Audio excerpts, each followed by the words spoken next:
तो last time हमने देखा था इंडेक्स मैच, यहाँ तक हमने कंप्लीट किया था। आज हम इससे थोड़ा और आगे बढ़ते हैं।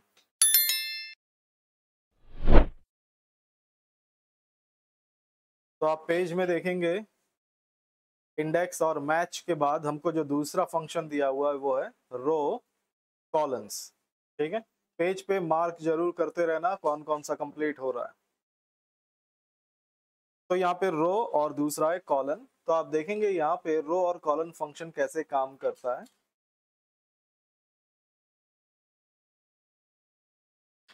तो सिंपल फंक्शन मैंने यहाँ पे लगाया इज इक्वल टू, और मैंने बोला रो, और रो बोलते ही टैब बटन मैंने प्रेस किया और आप देखेंगे इसके अंदर हमको क्या देने के लिए पूछ रहा है, रेफरेंस। सिंपल हमको रेफरेंस, रेफरेंस मतलब सेल का नंबर बताओ। तो जो भी सेल आप सेलेक्ट करेंगे यहाँ पर, है ना, कोई सा भी, जैसे मैंने सेलेक्ट किया ये सेल, ये मैंने क्लिक किया, ये हो गया, ब्रैकेट क्लोज, एंटर, और आप देख सकते हैं 2। इसका क्या मतलब हुआ, जिस सेल को मैंने सेलेक्ट किया वो कौन सा रो था, सेकेंड रो। ठीक है, सेम ऐसे ही मैंने is equal to row bracket start. इसके लिए जरूरी नहीं है कि मैं कितना सेलेक्ट करता हूं, देखो मैं इस तरह से अगर ज्यादा भी सेलेक्ट कर लेता हूं इस तरह से तो भी, ये मैंने सेलेक्ट किया, ब्रैकेट क्लोज किया और फिर मैंने कर दिया एंटर। तो देखिए ये जहां से मैंने सेलेक्ट किया वहां से वो स्टार्ट कर रहा है, सेकेंड थर्ड फोर्थ फिफ्थ इस तरह से। वैसे ऐसे आउटपुट आना नहीं चाहिए। पुराने जो हमारे पास पुराने एक्सेल हुआ करते थे उसमें हमको इस तरह से इतने सारे आउटपुट नहीं मिलते थे। सिर्फ कितना आउटपुट मिलता उसको, सिर्फ और सिर्फ 2। जहां से मैंने स्टार्ट किया सिर्फ वहीं से मुझको वो मिलता। ठीक है, कभी भी ये पूरे ये जैसे आप देख रहे हैं यहाँ पे 2 3 4 जितना मैंने सेलेक्ट किया था, जैसे देखिए ये इतना मैंने सेलेक्ट किया था वो उसने उतने सभी के नंबर यहाँ पर ले आया। ठीक है, तो रो क्या करता है, सिंपल जिसको भी आपने सेलेक्ट किया उसका रो बताता है। ठीक है, ठीक इसी तरह से हमारे पास एक और फंक्शन है दूसरा, रोज। एक हमारे पास रो है, दूसरा हमारे पास रोज, एस के साथ।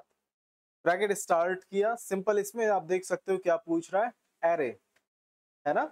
एरे से मतलब कलेक्शन। तो मैं सिंपल यहाँ पर देखिएगा, मैं यहाँ से स्टार्ट करता हूँ सेलेक्ट करना, और ये मैंने यहाँ पर जाकर मैंने रोक लिया, ब्रैकेट क्लोज किया और फिर मैं करता हूँ एंटर। तो देखिए 5, 5 से मतलब मैंने कितने रो को सेलेक्ट किया था, आप देख सकते हैं 1 2 3 4 5। तो ये जितने रोज को आप सेलेक्ट करेंगे उसको वो क्या करेगा, काउंट करके बताएगा। ठीक है, तो रो इस तरह से और रोज इस तरह से। ठीक इसी तरह से हमारे पास दूसरा एक फंक्शन है कॉलन्स। पहला है कॉलन इजिकल टू,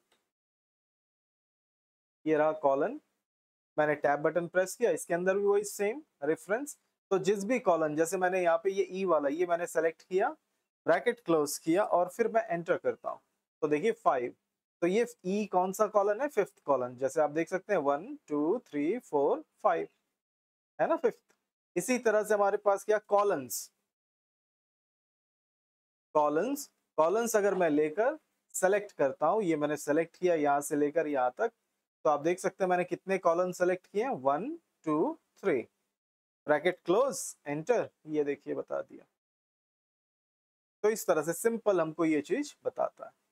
तो रो, रोज, कॉलन, कॉलम्स, ऐसे नॉर्मल यूज करने के लिए मैं ये भी नहीं बना हुआ है ना, ये किस लिए यूज करने के लिए बना हुआ है, याद रखिएगा, ये काउंट करने, एक तरह से किसी कई सारे फंक्शंस के अंदर हमको नंबर्स का जरूरत पड़ता है, 1 2 3 4, है ना। कई सारे फंक्शन ऐसे हैं जिनके अंदर हमको मैनुअली एक लिखना है, कभी 2 लिखना है, कभी 2 लिखना है, कभी 3 लिखना है।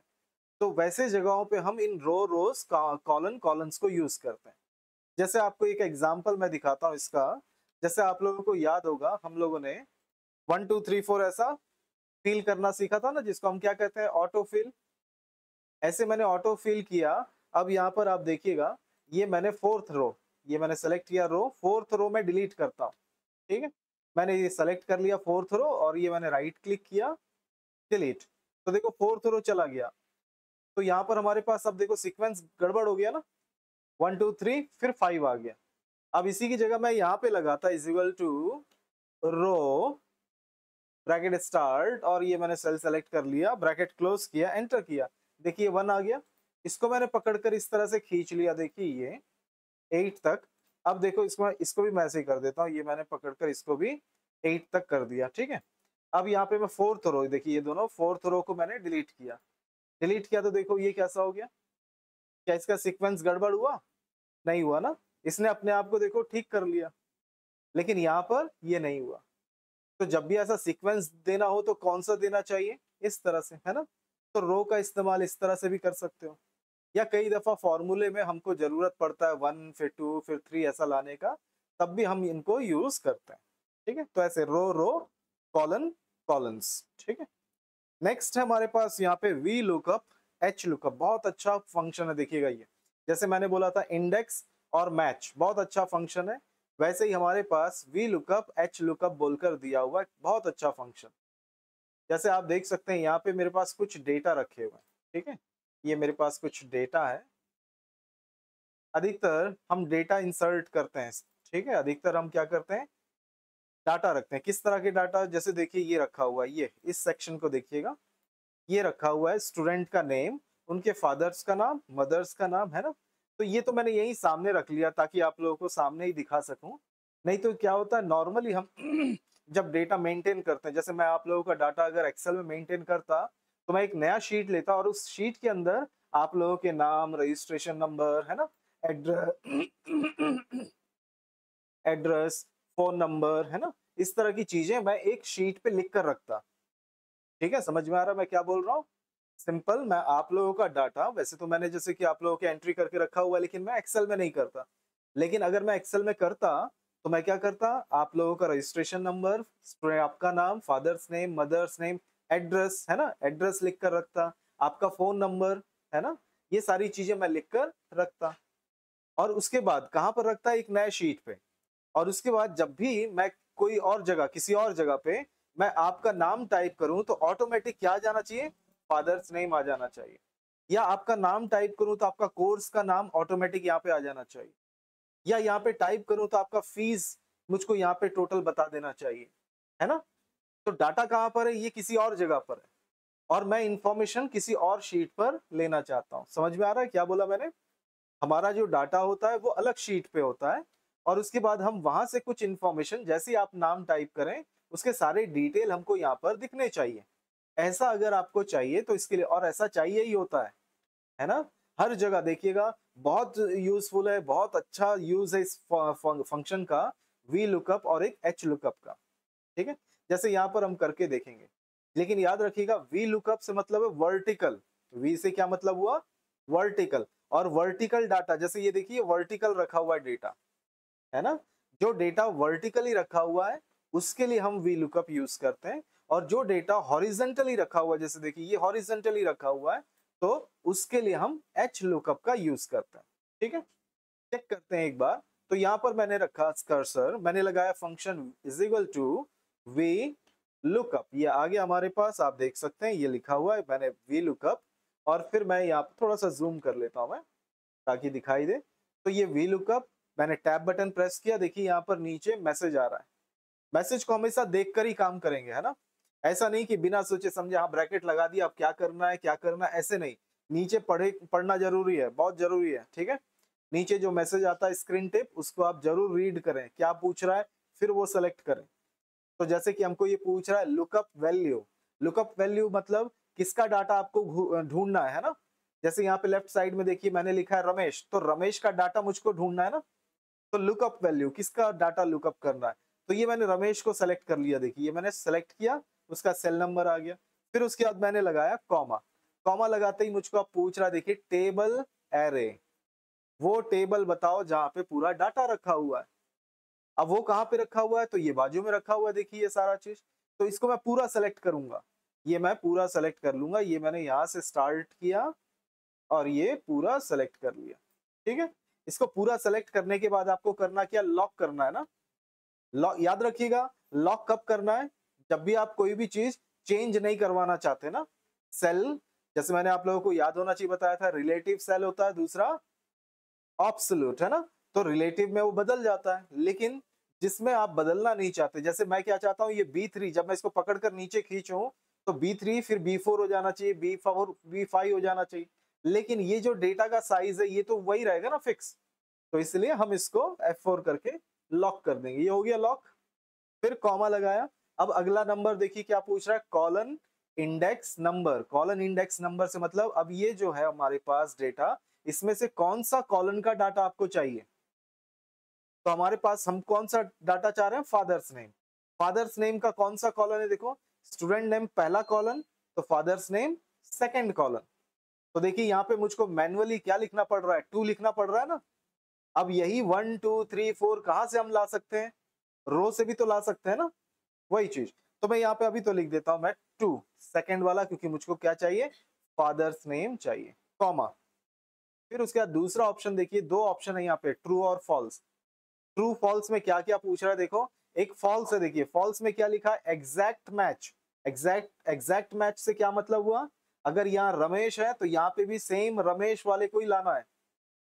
जब भी आपको कोई चीज एग्जैक्ट मैच करवाना है वैल्यू टू वैल्यू, तो है ना, तो वो चीज करना होगा, तो उसके लिए फॉल्स। अप्रोक्सीमेट मैच, ये मैं अभी थोड़ी देर में दिखाता हूँ इसका क्या मतलब होता है, ठीक है। तो पहला चीज फॉल्स, तो मैं यहाँ पे लिख देता हूँ फॉल्स। ये मैंने लिख दिया फॉल्स, ब्रैकेट क्लोज किया और फिर मैं कर देता हूं एंटर। तो आप देखेंगे नाम आ गया, देखिए है ना, रमेश का देखिए आर के साहू, आप यहाँ पे देख सकते हैं रमेश, यहाँ पे देखिए श्री आर के साहू। अगर मैं इसको पकड़कर खींच लूं, ये मैंने रखा, पकड़ा और ये मैंने खींच लिया। अब आप यहाँ पे देख सकते हैं, देखिए गणेश, देखिए डीबी वर्मा, तो यहाँ पे मैं चलूं तो गणेश, तो देखिए ये रखा गणेश और उसका देखिए फादर नेम डीबी वर्मा, ठीक है। तो इस तरह से हम क्या कर सकते हैं, डाटा देखिए मैं यहाँ पे इसको अब हटा भी देता हूँ, ये मैंने रिमूव कर दिया और मैं यहाँ पे डायरेक्ट खुद ही लिख दूं, ठीक है। मैंने लिख दिया, देखिए गणेश, एंटर करता हूँ, देखिए आ गया, है ना। इस तरह से यहाँ नीचे मैं जाके लिख देता हूँ, देखिए रमेश, तो देखिए, तो जब भी अब मैं किसी का भी नाम लिखूंगा यहाँ पे, उसका वो क्या करेगा, डेटा मुझको शो कर देगा। तो इस तरह से वी लुकअप का इस्तेमाल करते हैं, और वी लुकअप का बहुत यूज होता है, याद रखिएगा, क्योंकि एक शीट पे हम पूरा डाटा लिख कर रख देते हैं, है ना। पूरा डाटा हमारा एक शीट पे लिखा हुआ होता है और फिर हम उसमें से निकालते हैं अपने जरूरत के डेटा को, तो उसके लिए हम बहुत यूज करते हैं वी लुकअप का। नेक्स्ट इसी तरह से हमारे पास क्या है, देखो एच लुकअप, ठीक है। एच लुकअप मतलब हॉरिजेंटल। अब ये हॉरिजेंटल मैंने जैसे यहाँ पे रखा, is equal to H lookup bracket start lookup value. Lookup value मुझको पूछ रहा है, तो जैसे मैं लुकअप वैल्यू समझ लो यहाँ पे टाइप करूंगा, है ना। अभी मैंने टाइप नहीं किया, लेकिन मैं इस सेल में टाइप करूंगा, तो मैंने इस सेल को सेलेक्ट कर लिया, कॉमा। फिर मुझको पूछता है टेबल एरे, तो टेबल कहाँ है, तो ये मेरा लिखा हुआ है 5 10, ये नीचे लिखा हुआ है, इसी को मैं सेलेक्ट कर लेता हूँ। ये मैंने क्लिक प्रेस करके इसको सेलेक्ट कर लिया, ठीक है।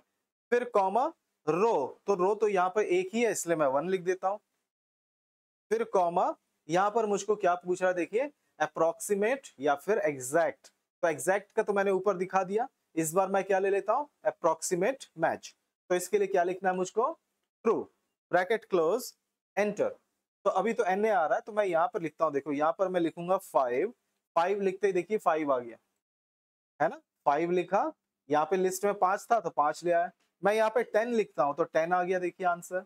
आंसर कहाँ पे आ रहा है, देखो यहाँ पे, इस जगह पे, क्योंकि मैंने फॉर्मूला यहाँ पे लगाया हुआ है, याद रखिएगा। ये मैं थोड़ा सा मैच कर देता हूँ इसमें, ये मैंने फॉर्मूला यहाँ पे लगाया हुआ है, आप देख सकते हैं ये फॉर्मूला। यहाँ पे मैं सिर्फ वैल्यू टाइप कर रहा हूँ, है ना। यहाँ पे मैंने लिखा 15, तो देखो 15 आंसर आ गया, क्योंकि वो वहां पे है। फिर मैंने 20 लिख दिया, तो देखो 20 आ गया।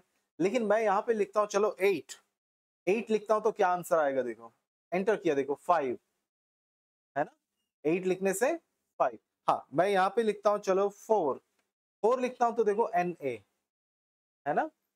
तो ये अप्रोक्सीमेट मैच एक्चुअल में करता क्या है, देखिए यहाँ पर ये रेंज सेट कर देता है। जैसे कि आप देखेंगे यहाँ 5 से लेकर 10 से पहले तक, यानी 5 to 9, 5 से 10, 5 to 9, अगर आप कोई भी वैल्यू टाइप करोगे तो वो आंसर क्या देगा, 5, ठीक है, 5 आंसर आएगा। लेकिन अगर आप 5 to 14 के बीच आपने अगर कोई वैल्यू टाइप किया तो आंसर क्या आएगा, 10। और 15 टू 19 के बीच अगर आप टाइप करेंगे कोई भी वैल्यू यहाँ पर तो आंसर आएगा कितना 15। और 20 या फिर 20 से ऊपर कोई भी नंबर आप टाइप करेंगे ग्रेटर देन या फिर इज इक्वल टू 20 तो आंसर क्या आएगा सिर्फ 20।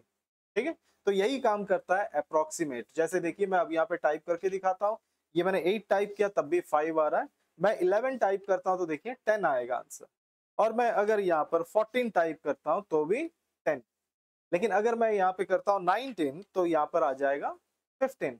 और 20 से ऊपर कोई भी नंबर मैं टाइप करता हूँ, जैसे मैंने 50 टाइप कर दिया तो भी आंसर आएगा 20। तो ये काम करता है क्या, अप्रोक्सीमेट मैच। ठीक है, तो इस तरह से, तो ऐसे हमारे पास ये ऑप्शन दिए हुए।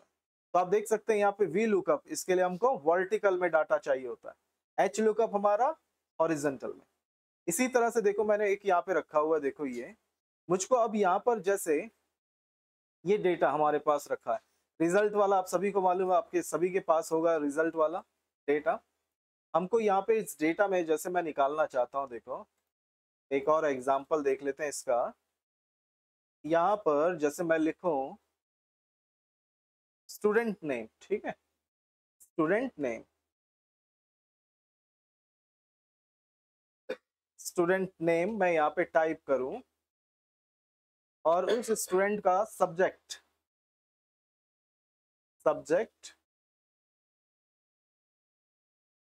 और फिर मुझको यहाँ पे आ जाना चाहिए मार्क्स। ठीक,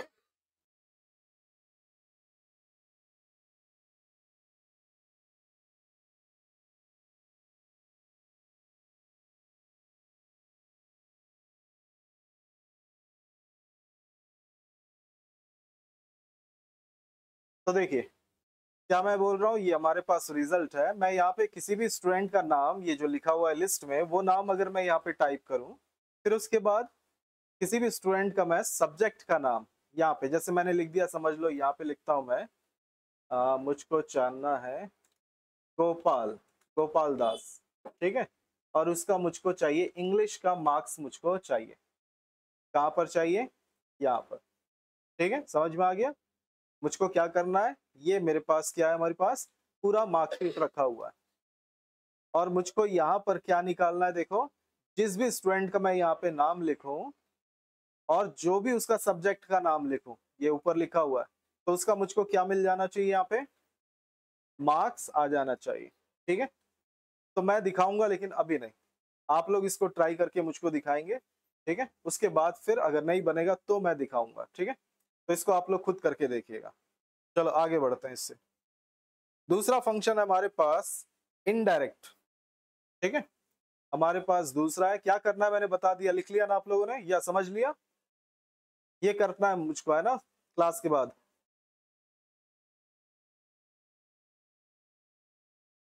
तो यहाँ पर हमारे पास है इनडायरेक्ट।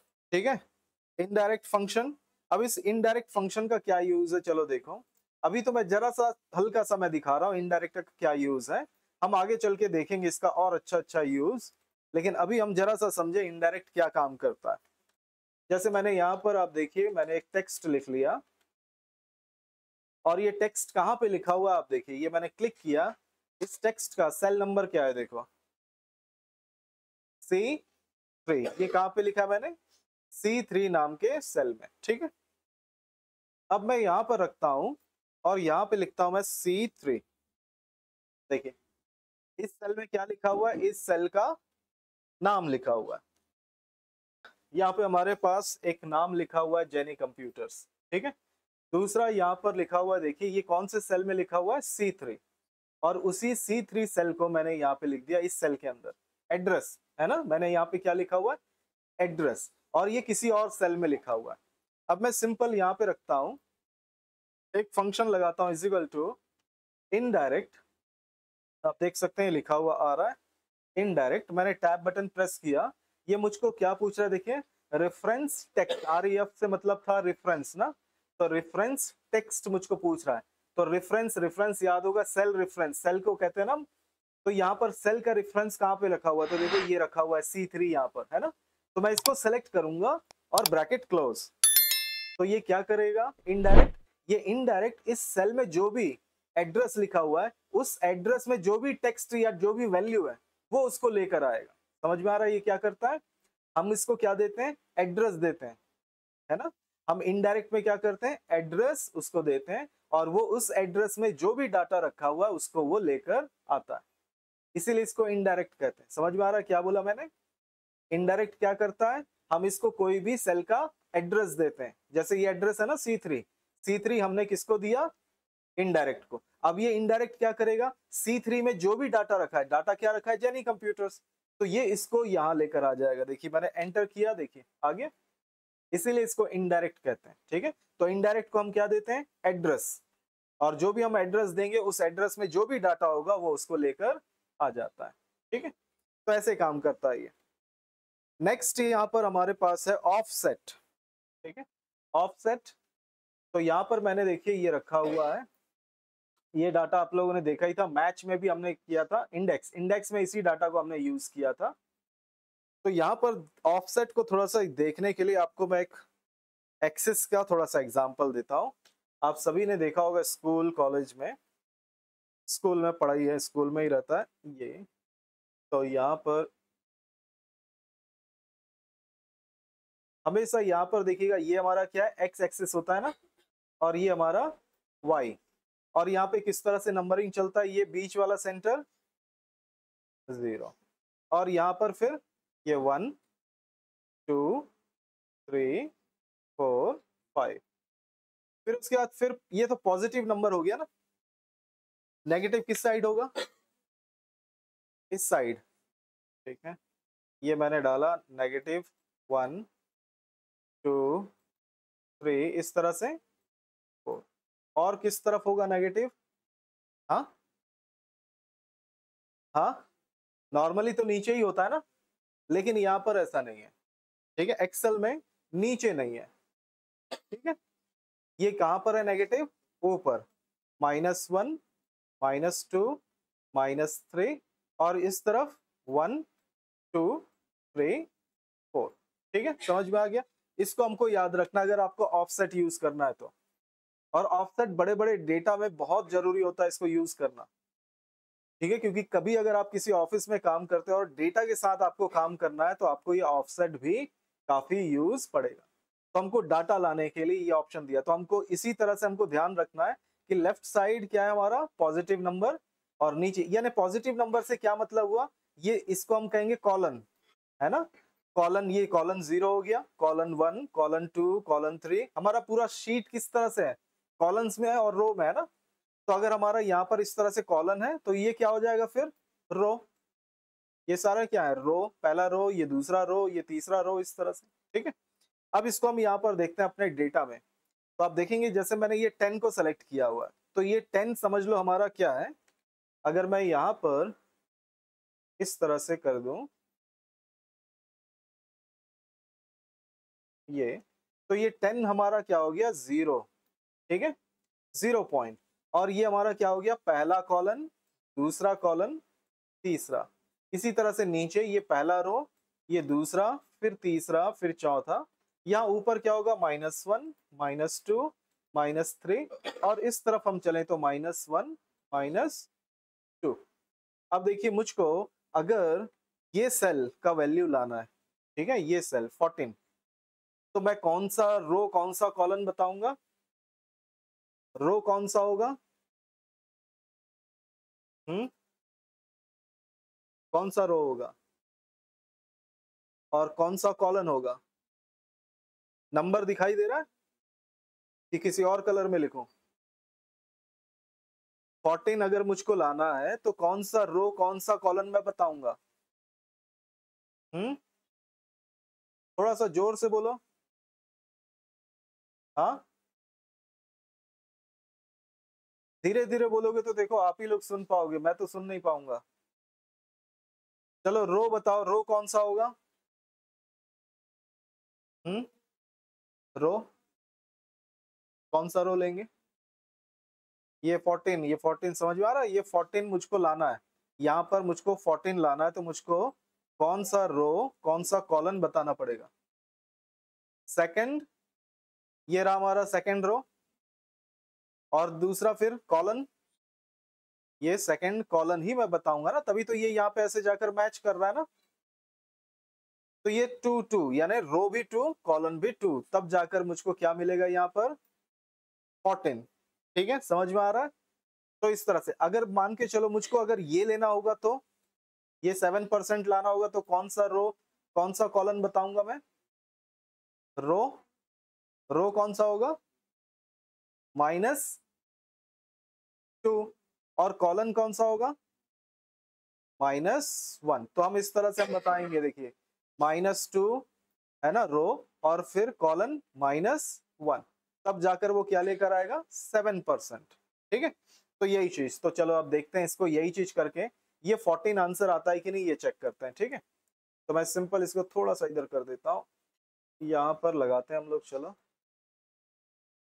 साइज थोड़ा सा बड़ा कर लेते हैं, इजिकल टू ऑफसेट। ठीक है, ऑफसेट मैंने लगाया, आप इसको थोड़ा मैं बड़ा करता हूँ। देखो सबसे पहला पूछ रहा है रेफरेंस, याद रखिएगा रेफरेंस में हमको वो सेल सेलेक्ट करना है जो जीरो जिसको आप बताएंगे। ठीक है, जिसको आपको जीरो बताना है उसी को ही आप रेफरेंस में सेलेक्ट करेंगे। ज्यादातर होता क्या है, हम इस तरह से सेंटर को नहीं बताते 0 पॉइंट। ठीक है, लेकिन क्योंकि हम ऐसे नॉर्मल प्रैक्टिस कर रहे हैं इसलिए सेंटर को बता रहे हैं, नहीं तो एक्चुअली कोई भी किसको जीरो सेल चुनता है, ये वाले को, कॉर्नर का टॉप कॉर्नर का ही क्या किया जाता है 0 पॉइंट सेलेक्ट करते हैं। ठीक है, तो जीरो कौन सा सेल लिया जाता है, ये वाला। लेकिन हम अभी चेक करने के लिए इसको 10 को बना लेते हैं 0, तो ये मैंने सेलेक्ट कर लिया ये 0। फिर उसके बाद नेक्स्ट हमको यहाँ पर क्या पूछ रहा है आप देखेंगे, कॉमा, तो पूछ रहा है देखो वही सेम रो कॉलन। तो सिंपल आपको यहाँ पे रो बताना है, रो क्या था हमारा 2, फिर कॉलन भी हमारा था 2। ठीक है, दो ऑप्शन और है देखिएगा, हाइट और विड्थ, जो कि ब्रैकेट में है ना। ब्रैकेट का क्या मतलब होता है, ऑप्शनल, तो हम उसको अभी थोड़ी देर के लिए छोड़ देते हैं। और ये मैंने ब्रैकेट क्लोज किया और फिर एंटर किया, तो देखिए आ गया 14, वही सेम आंसर है ना, ये आ गया ये वाला सेल का 14 आंसर। सेम इसी तरह से हम यहाँ ऊपर इसका लेकर आने के लिए ये मैं गया और हमने क्या देखा था, क्या रो -2 और दूसरा था हमारा -1, एंटर किया, देखो 7 आ गया। ठीक है आंसर, ये वाला 7 आ गया और ये 14 ले आया। तो इस तरह से हम रो कॉलन हम बताएंगे जो उसी का ही डाटा लेकर आ जाएगा। अब इसी में एक और चीज क्या डला हुआ आप देखेंगे, ये 14 था, देखिए मैं 14 को क्या करता हूँ थोड़ा सा मार्क कर देता हूँ।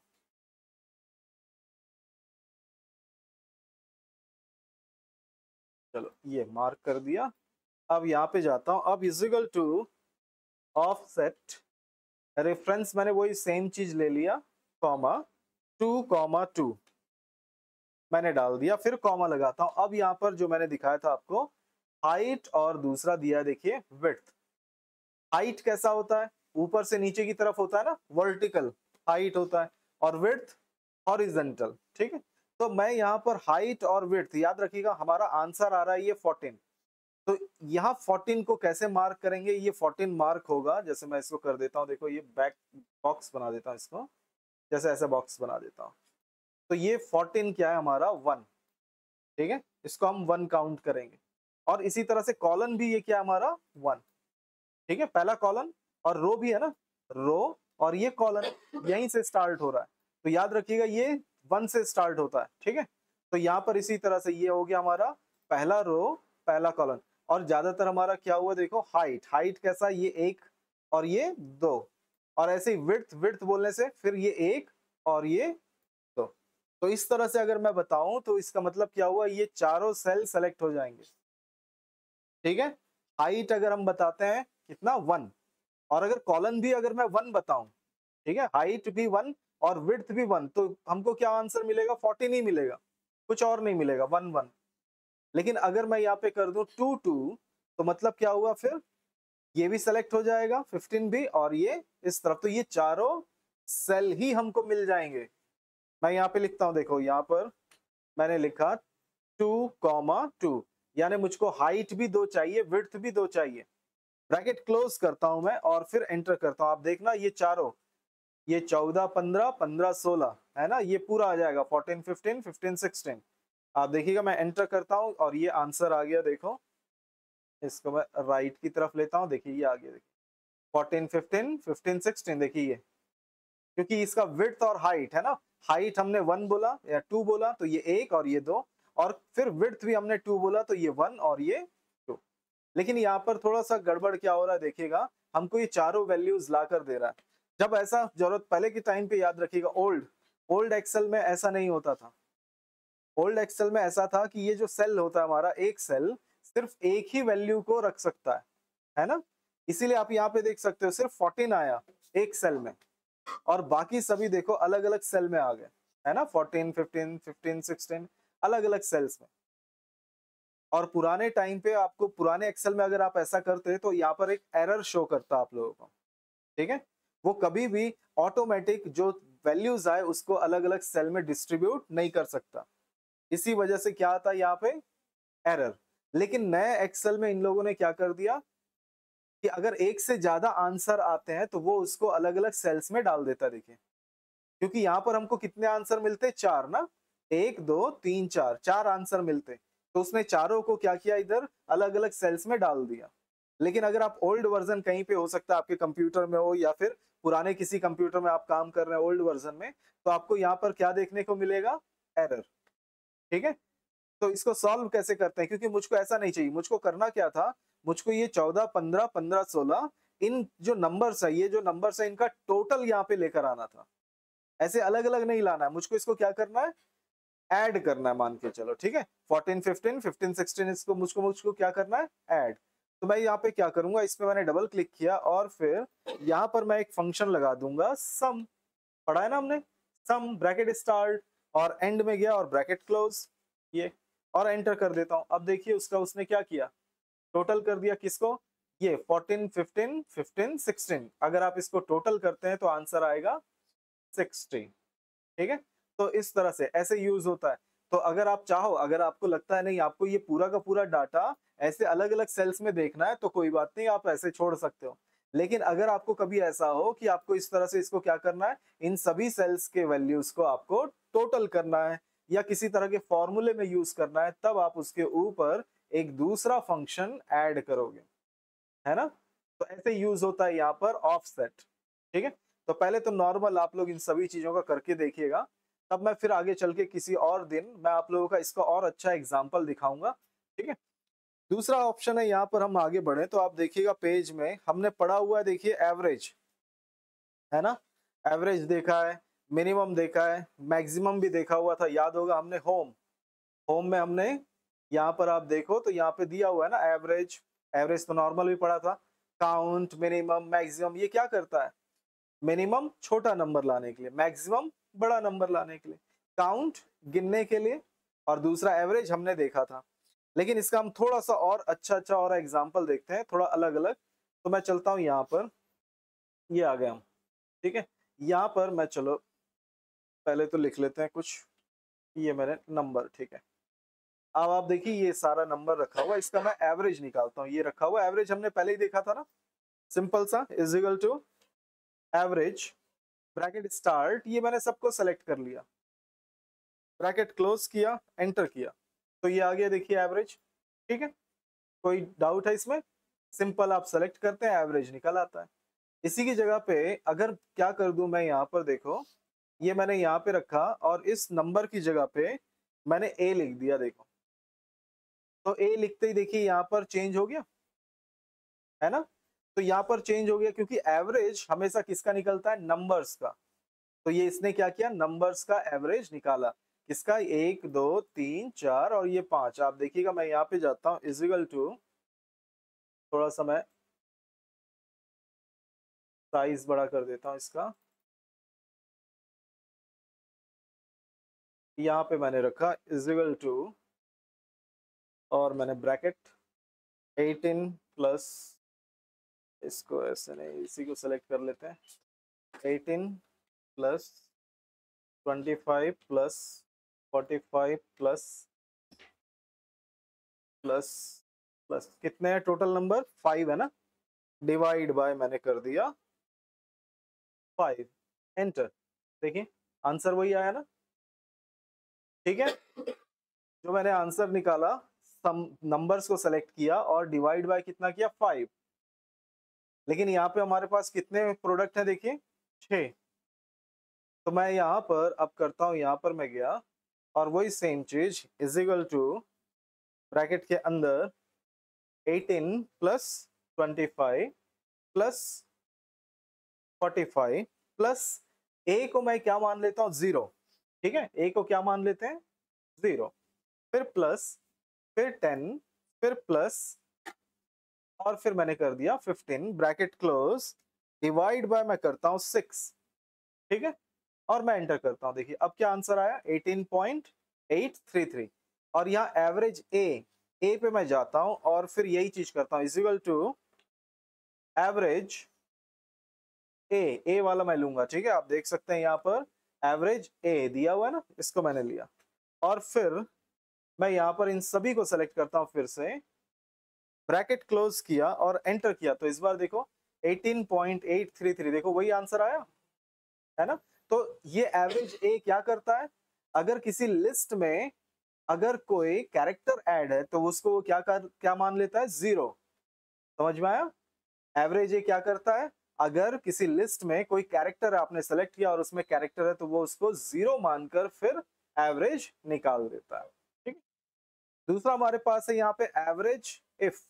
एवरेज इफ याद होगा, सम इफ पढ़ा था ना, वही सेम चीज देखो, इज इक्वल टू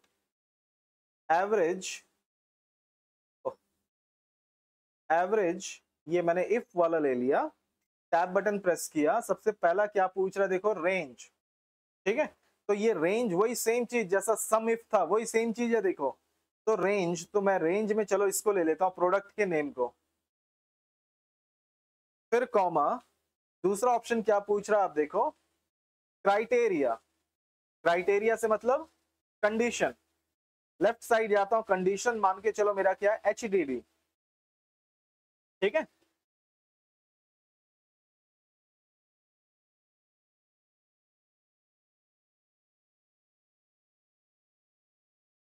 तो यहाँ पे हमारा क्या है क्राइटेरिया HDD। HDD वाले का ही सिर्फ क्या करो एवरेज निकालो, कॉमा, फिर उसके बाद हमको पूछ रहा है एवरेज रेंज। तो एवरेज किसका निकालना है, ये नंबर्स का है ना, तो इनको मैंने सेलेक्ट कर लिया। सेम वैसे ही जा रहे हैं जैसा हमने सम इफ देखा, कोई अलग नहीं है, बस इसमें सम करने की जगह क्या करेगा ये एवरेज निकालेगा। ब्रैकेट क्लोज और मैं कर देता हूं यहाँ पर एंटर। तो देखिए 14 कैसे है, तो देखो ये रहा HDD 10 और ये रहा 18। 10 प्लस 18 कितना होता है 28, और ये 2 है तो डिवाइड बाय 2 किया उसने, तो आंसर आएगा 14। तो यही आंसर आया। तो वही सेम चीज, कोई नया चीज नहीं है, बस फर्क इतना ही एवरेज निकाल रहा है। दूसरा हमारे पास एवरेज इफ्स। एवरेज इफ्स से क्या मतलब हुआ, वही सेम जैसे हमने देखा था सम इफ्स, ये इज इक्वल टू एवरेज, और मैं ले लेता हूं यहाँ पे एवरेज इफ्स। एक से ज्यादा कंडीशन देने के लिए आप देख सकते हैं यहाँ पे वही सेम चीज लिखा हुआ है। तो एवरेज रेंज, तो जिसका एवरेज निकालना है उसका रेंज ले लो। तो ये मैंने सेलेक्ट कर लिया, ये पूरा का पूरा नंबर, कॉमा, दूसरा फिर मुझको क्या पूछ रहा है आप देख सकते हो क्राइटेरिया रेंज 1, वही सेम चीज। तो सिंपल मैं यहाँ पे क्राइटेरिया, मेरा पहला कंडीशन कहाँ से होगा तो यहाँ से होगा, तो ये मैंने नेम को सेलेक्ट कर लिया देखिए, फिर कॉमा, दूसरा मुझको फिर क्या पूछता है यहाँ पर, अब मैंने क्राइटेरिया रेंज बता दिया तो मुझको पूछ रहा है क्राइटेरिया 1 बताओ, पहला कंडीशन उसमें से। तो मैंने सेलेक्ट कर लिया, देखिए यहाँ बाहर मैंने लिखा हुआ है राहुल, ये मैंने सेलेक्ट कर लिया, फिर कॉमा, फिर उसके बाद फिर दूसरा क्राइटेरिया, दूसरा हमारे पास क्राइटेरिया है क्राइटेरिया रेंज 2। तो क्राइटेरिया रेंज 2, तो ये मेरा प्रोडक्ट, ये मैंने सेलेक्ट कर लिया, कॉमा, फिर मुझको क्या पूछता है ये क्राइटेरिया 2, आप देख सकते हैं यहाँ पे क्राइटेरिया 2 बताओ। तो मैंने सिंपल क्राइटेरिया 2 ले लिया HDD, फिर ब्रैकेट क्लोज एंटर, और आप देखेंगे आंसर आया 14। तो मैंने पहला कंडीशन क्या दिया था राहुल, तो यहाँ पे आप देख सकते हो राहुल, एक राहुल है, दो राहुल, और दूसरा वो राहुल जिसने हार्ड डिस्क बेचा है। तो देखिए उसने एक बार हार्ड डिस्क, दूसरी बार हार्ड डिस्क, और फिर उसके बाद उसका एवरेज निकाल दिया। आपने देखा था एवरेज 2 बार, तो ये मैं इसकी जगह पे यहाँ पे भी देखो मैं लिख दूं अगर राहुल, तो इसका नहीं किया उसने क्योंकि इसके सामने क्या लिखा है माउस, अगर मैं इसको भी चेंज कर दूं HDD तो इसको भी वो ले लेगा। अब देखिए यहाँ पर एवरेज चेंज हो गया। तो ऐसे एवरेज फिक्स, वही सेम चीज, कोई नया चीज नहीं है ना। तो इस तरह से हम इसको यूज करते हैं, ठीक है। तो इसको भी आप लोग करके देखिएगा आज, है ना। तो चलो यहाँ तक करके देखो आज पहले तो, फिर देखेंगे आगे।